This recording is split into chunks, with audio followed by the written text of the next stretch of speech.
Hi, it's Steve. Today we'd like to show you how to change a Tine Pivot on your dishwasher. Over time the plastic may dry out and crack and the Tine may not be stable. It's a really easy job to change. Let me show you how we do it.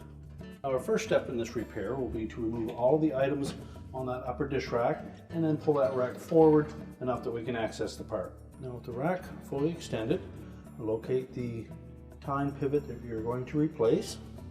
You'll note that it is clamped over the movable tine and also latched onto the wires on the upper rack. So if it's still intact, we're simply going to snap that off, remove the old one and discard it. Now when reinstalling it, we want to make sure that we have the rear hook under the cross wire on the rack. The saddle portion will sit over the tine itself. And then just pivot it down and latch it onto the upper wire to lock it in place. Tilt your tine into an upright position. And then we can slide the rack back into the dishwasher. Reload it. And our repair is complete.